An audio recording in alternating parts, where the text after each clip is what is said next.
Everybody, this is Tracy here with another edition of A View from Tracy's Point.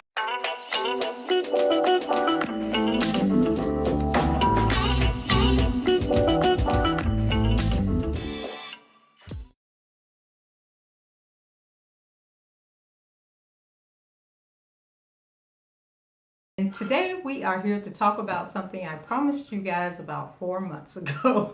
So for those of you who have been with me for a while, you know I went to Cuba back in December for Christmas, and I was going to do a video album, where I was going to post all the pictures and tell you guys a little bit about the trip, where I had been waiting for a couple of people to send me some photos and some videos that they had recorded so that I could drop them into this video, but that has yet to happen. So there's been a lot in the news over the past few days about Cuba, and it has something to do with the whole Venezuela crises that's going on. And so I believe next month they're going to either stop travel to Cuba, or they're going to limit or put more restrictions on travel to Cuba starting probably it may have already started, because I think it was May and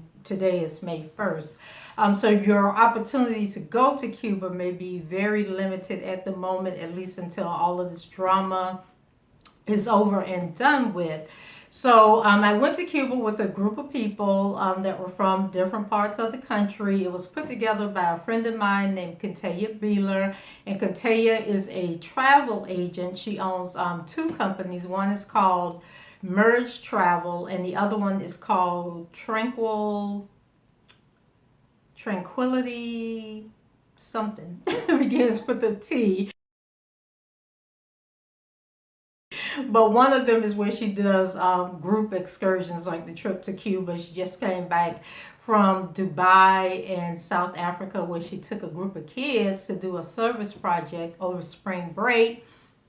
And then the other business that she does is basically where you create your dream vacation, and then she puts it all together for you and make your dreams come true.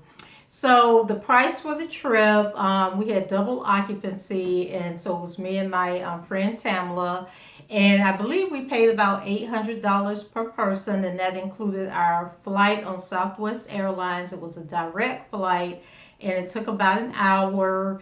And then our hotel room, so we were there for 4 nights and 5 days, and so it covered all of our hotel fees. The hotel actually had a huge Americana like breakfast buffet that we had every day. It was included in the price.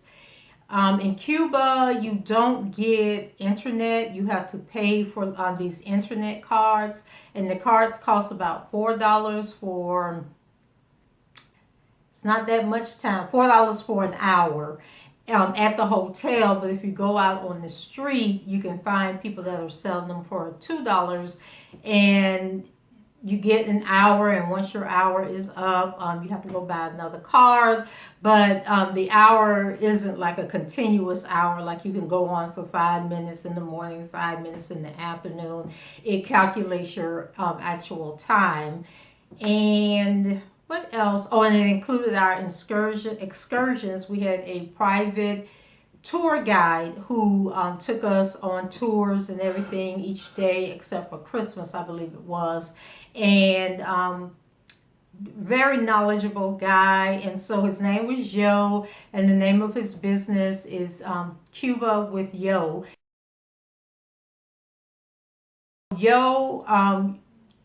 So what I found about Cuba is that, and I called it dark-skinned Cubans and light-skinned Cubans. And here in the U.S. we call it black and white, but same issues going on. So Yo is a dark-skinned Cuban, and so he kind of shed some light on the situation in Cuba with us. Very knowledgeable about the history of Cuba.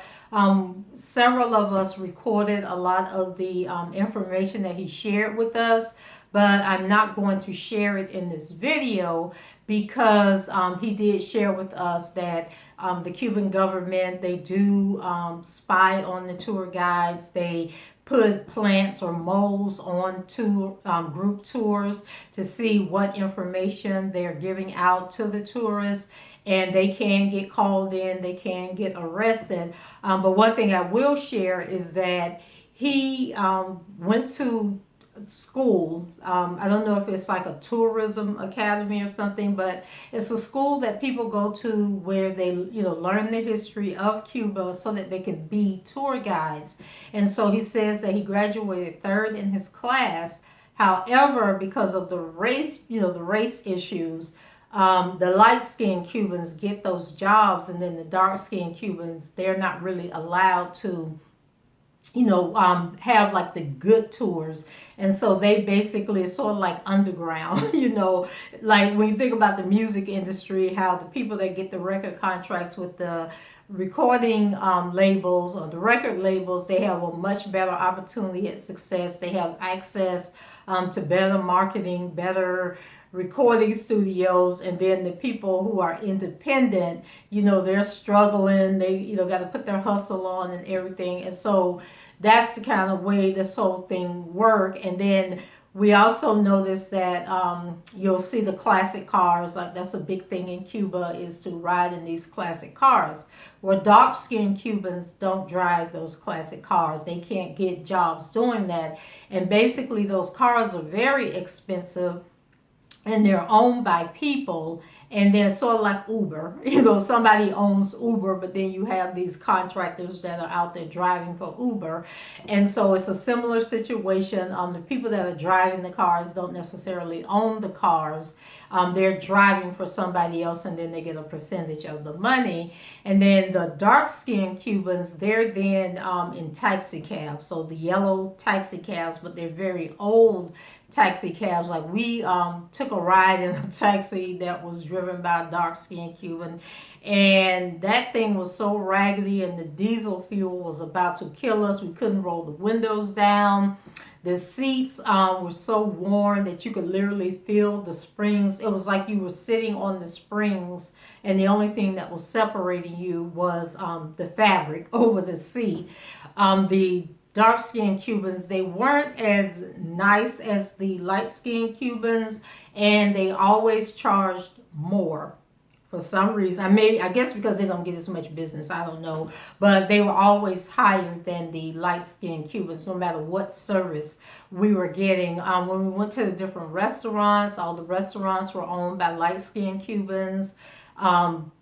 Everybody working in the restaurants that you saw were light-skinned Cubans. Not sure if they had some dark-skinned Cubans in the kitchen cooking or whatever, but it was very apparent when we went to the flea market.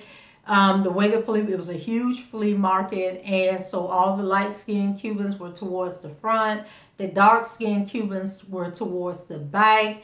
And so, when you go to a flea market, you're trying to get the best bargain. So you kind of like walk around, see what you want, then you go back and buy it. Well, they were basically all selling the same thing. So if you got to the back of the place and the dark-skinned Cubans saw that you didn't have any bags in your hand, they were like, what did you want? What do you want to buy? What did you come here for? We'll beat their prices. So they were very aggressive, whereas the lighter-skinned Cubans was like, no problem, come back later. But they did remember you, because if you came back their way and they saw you, they'd be like, hey, you were looking at that statue, come over here and get your statue that you told me you were going to come back for, so they were aggressive in that way. But when you first walked in, they weren't that bad. What else? We flew south. We flew out of Tampa via Southwest Airline. Normally your visa is included in the price of the ticket. Not sure why our visa wasn't included. So when we got there, we had to get our visas. And so we first had to get in this long drawn out line. And one thing I noticed was it was a lot of Cuban people in the line, going through the whole visa check-in. And so they all had luggage. It was like nobody checked their luggage. They all, well, no, at that point you wouldn't have checked your luggage. So everybody had their luggage with them. And so they had their luggage wrapped in plastic, like saran wrap, and it was like different colors, blue, red, green, pink. And so I was like, dang, was I supposed to wrap my luggage like that? And I was looking around, but I noticed that the Americans, like the people in our group, we didn't have our luggage wrapped. And then the other thing was, everybody had big plasma TVs, like the 40 to 60-inch plasma TVs, and they had them wrapped in the plastic and everything. And so what we found out once we got to Cuba is that that was kind of like the hidden code, that if your luggage came through and it was wrapped in the plastic, then you were probably from Cuba, and then they would just throw the luggage on the conveyor belt.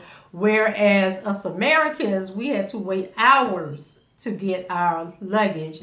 So that was a big thing. Things that people tell you when you go to Cuba that may or may not be true. Like they tell you, bring your own toilet paper because they don't have any toilet paper. So when we got off the airplane in Cuba and we went in, of course, everybody had to use the bathroom. And so we went to the restroom. The restrooms were clean at the airport. Well, actually, almost everywhere we went, the restrooms were clean. But the thing with the toilet paper is they don't like put toilet paper on the roll. Everywhere we went while we were there was somebody standing by the door. And what they would do is they would give you the toilet paper, but they were expecting a tip, or sometimes they charged you to go into the bathroom, like if you were at a private residence or you were at a private business, then you couldn't even go in the bathroom until you left a tip. But for the most part, the bathrooms were clean, and they would hand you your toilet paper at the door, and then you go and use the bathroom. They don't have toilet seats. Most of the places we went to did not have toilet seats, so you kind of like had to hold, well, you're going to hold on anyway if you're like me, but it's a little awkward when you don't have the toilet seat.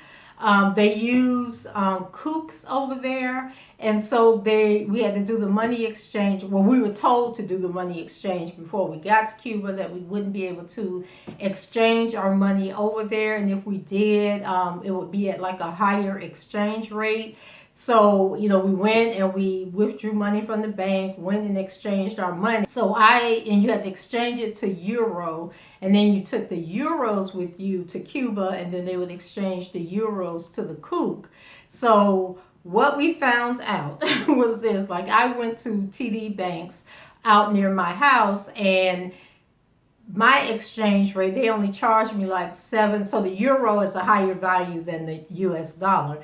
So everybody was saying that the exchange rate was going to be $1.15 to $1.19, which means that you were losing 19 cents for every dollar in euros that you purchased. So the TD Banks was only 7 cents. So I paid 7 cents on the dollar. My friend Tamala went to the money exchange place. She paid 21 cents on the dollar.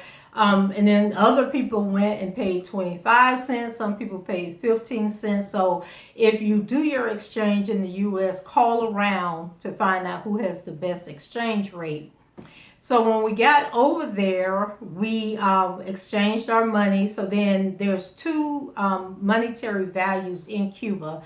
So one is the kuka, like I said, and that's the one that you want. The other one, I can't think of what the name of it is called, but it's the money that the people in Cuba, is their Cuban money. And so what they'll do, what people say they'll do, we didn't have this experience, is that they say make sure when you get your change back that you are getting the right currency back, because they'll give you currency back, and it begins with a P, and I'll drop it in the bottom once I finish the video and look it up. But so that one has a lower value. It has people on it, I believe, and then the kook actually has monuments, buildings on it. And I think the numbers and everything are bigger, and so it makes a big difference, because the financial structure in Cuba is very different. Like a restaurant owner probably makes more money in a year than a doctor makes, because the doctor is accepting that lower value money, because most of the people in Cuba are very poor, and so they do that money, and then they end up not making that much money, whereas the restaurant owner is dealing with tourists. He's not dealing with local people, and so the tourists come over, they get the cook, and so that's how they make more money. So the people in general did, despite the division, the people in general were very nice. We only had one situation where we kind of like had to give somebody the side eye, but for the most part, everybody was friendly.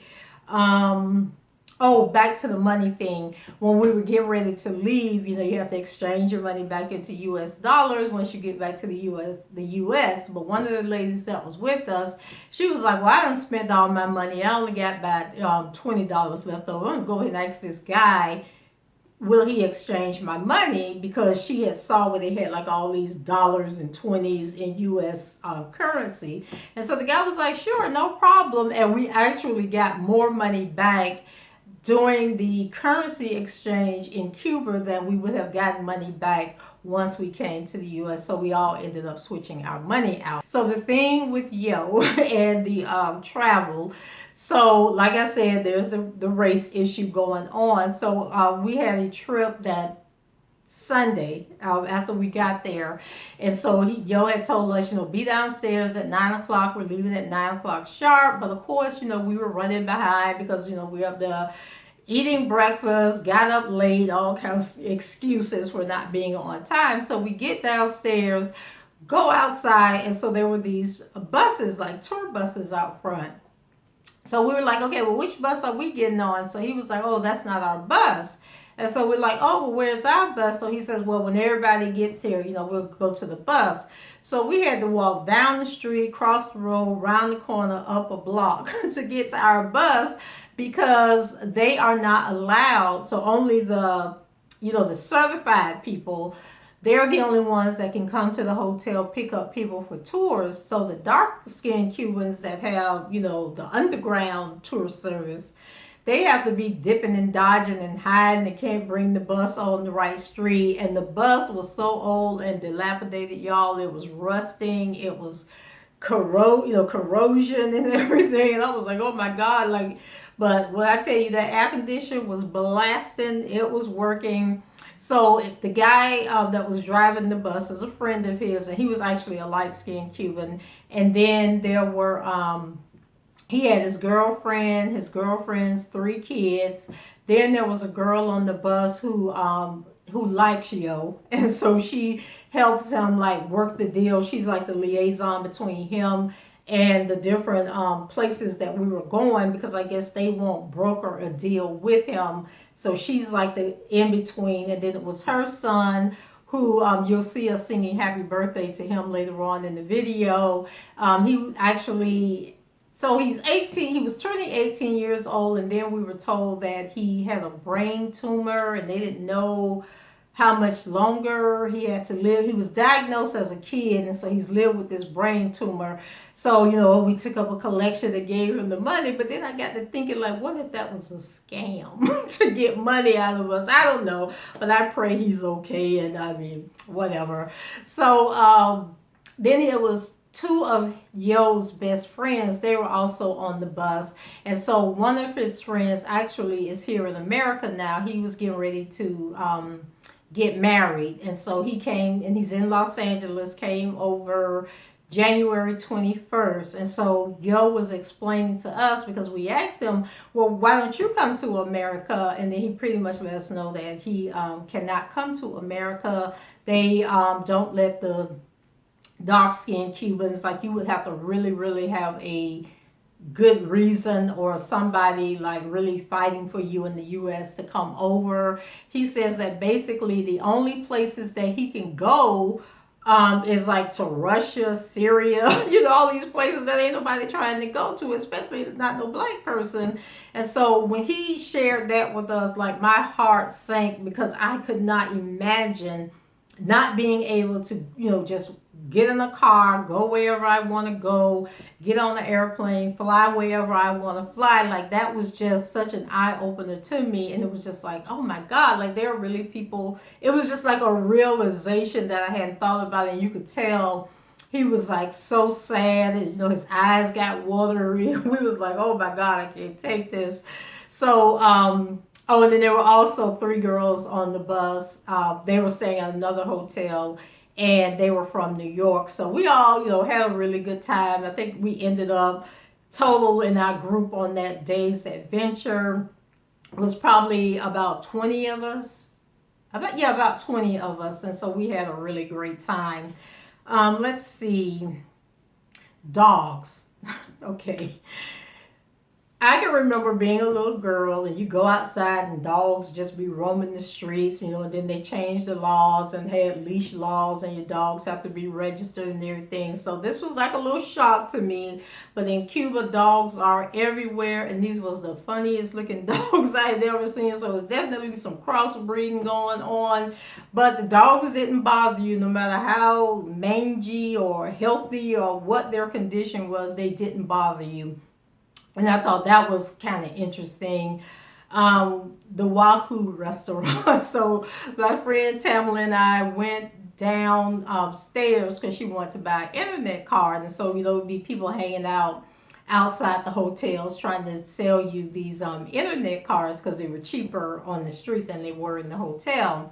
So we're trying to talk to this guy. He ain't speaking the good English, okay? So then he says, hold up, hold up. So he goes and get this other guy. So the other guy comes, and so he basically translates saying that, this is the price of the cards, this how long they last. And then he's also saying that he works at this restaurant up the street and for you guys to come to the restaurant. And so then we were like, oh, okay, well, we just want the internet card. So he said, well, let me tell you this. He says, I work at the Wahoo across the street, which was another restaurant. He said, our food is phenomenal. Do not go to his restaurant. And I think his restaurant was called the Capitol. And he was like, do not go to that restaurant. Their food sucks. It's horrible. He said, but, just shake your head and smile and nod, that you thinking about it. He says, but when you get ready to eat, come to the Wahoo. So we was like, that was so we were like, that was so low down and dirty of him to do that to his friend. And so, we laughed and everything, bought the internet cards and went on. And so we ended up going to the Wahoo, just to check it out. And when I tell y'all that dang old food was so good, the Wahoo food was so good that we went there Monday, we went there Tuesday, and we went there Wednesday. Okay, we ate there every day that we were there once we checked it out. And so I have video of the food and what some of the different dishes were. We went through this town. So when we went out on Sunday, we left out early, that around 9 o'clock or 10 o'clock. By the time we finally got on the road, we didn't get back until like 11 o'clock that night. We went to some caves. We had like a farm to table dinner at somebody's house. And I never really understood what farm to table was, but I'll explain that to you in a second. We went to a tobacco farm. We drove through this town called Vanales. And so Vanales, Yo was telling us that if we come back to Cuba, instead of staying in Havana, at the the chain hotels, because the hotel we stayed at, the Libre, is actually owned by Wyndham, I believe, or it used to be owned by Wyndham. And so he was telling us, come and stay in Vanales. It's basically a town, and the people have turned their homes into Airbnbs, and so you get the real Cuban experience, the real Cuban food. You actually, do the farm to table every time you eat.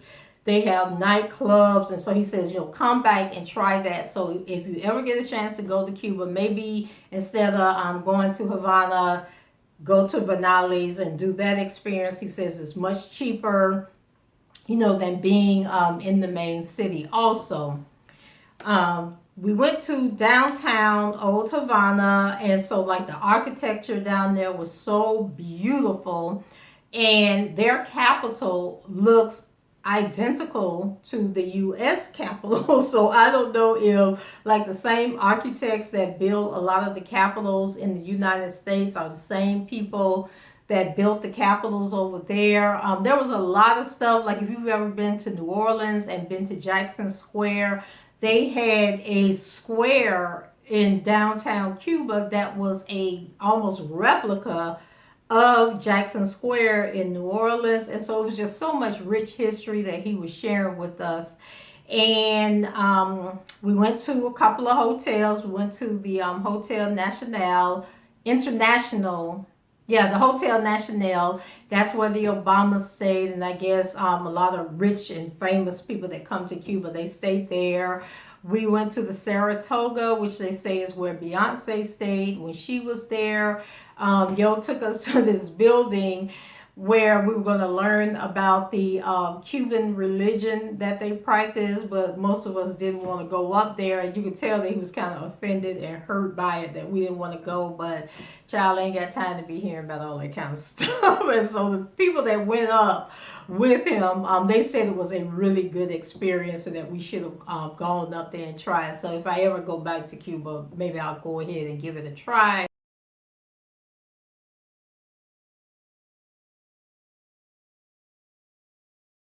One interesting thing was Cuba.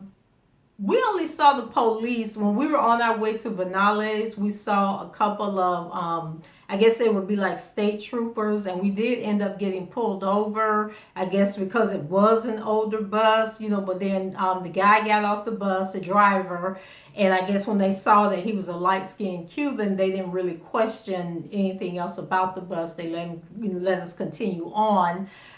Then we saw police when we were, I can't remember where we were at. It was like a huge park, and there was this huge monument across the street from the park, and it was police like guarding that. It was two police stopping people from going down this side street next to the monument. And then I think just like in Havana, walking around, like we were walking around midnight, 1 o'clock in the morning. Nobody bothered you. People spoke. People were like out on the street going to and from. And I think we may have saw the police, maybe one or two police the entire 5 days that we were there. A lot of ambulances. We did hear a lot of ambulances, but no police.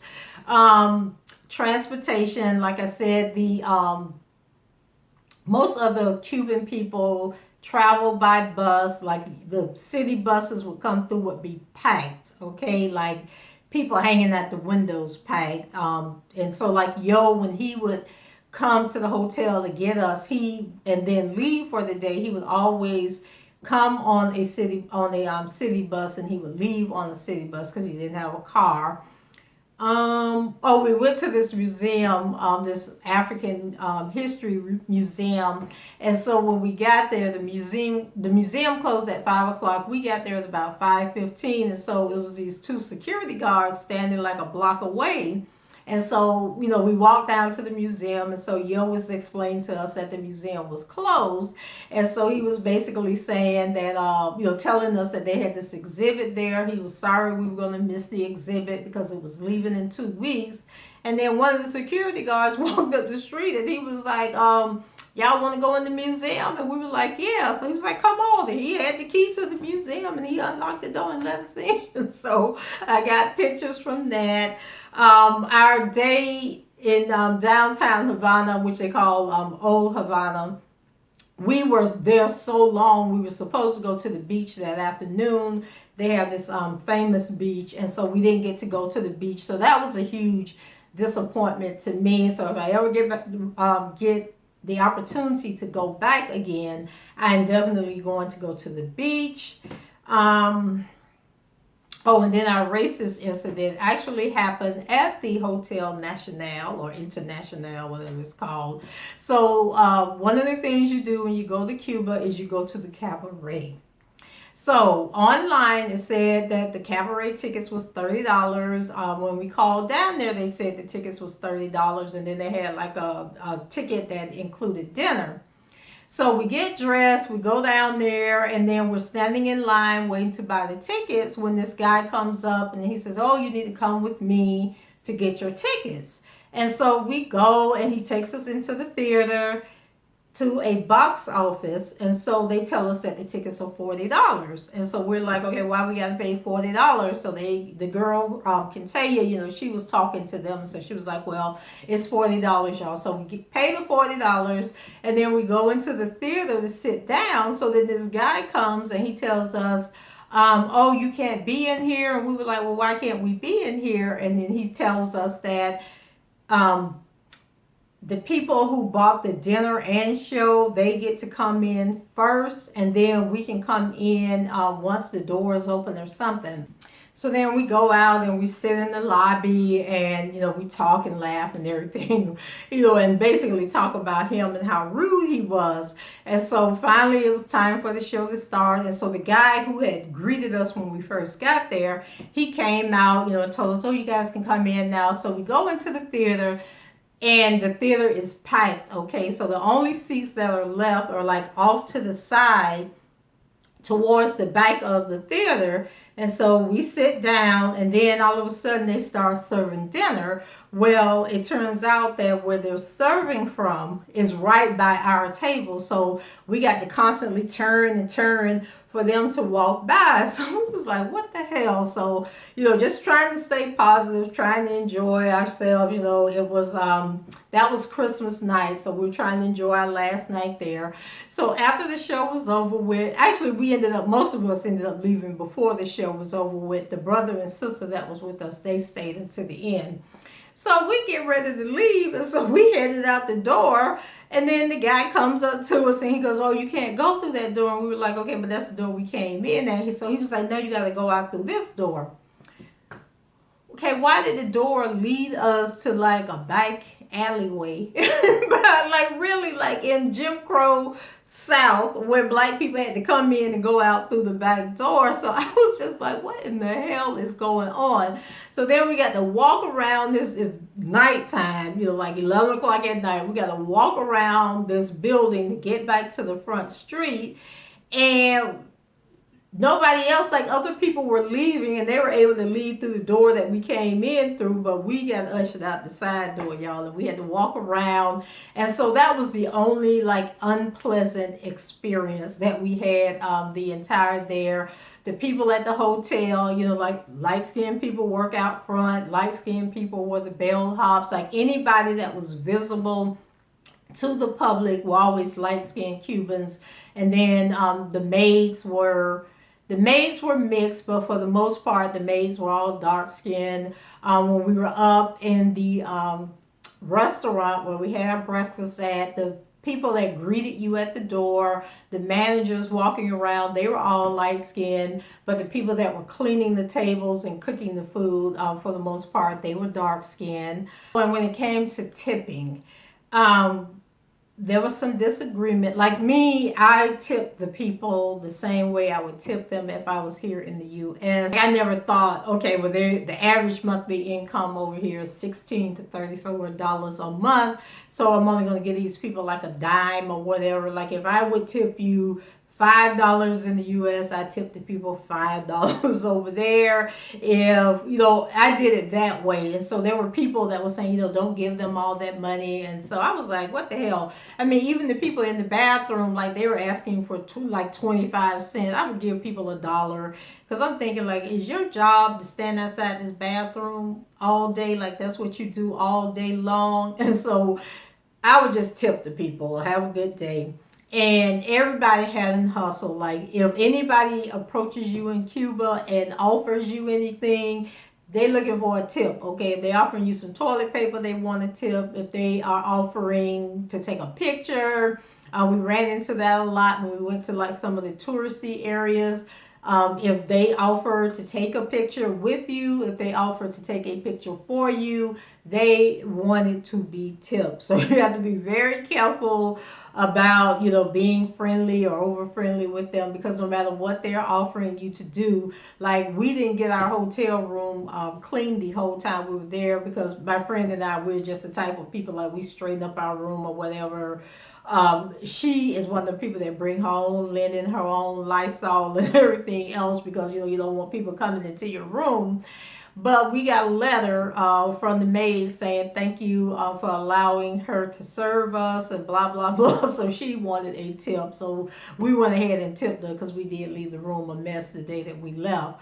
And oh, we went down to, I don't know if you ever seen pictures of Cuba. Like usually when they're doing stories on Cuba, they go down and they're people are like on this road by the seawall and they're like partying and dancing and everything. We did go down there, and that's actually behind the hotel where the Obama stayed at.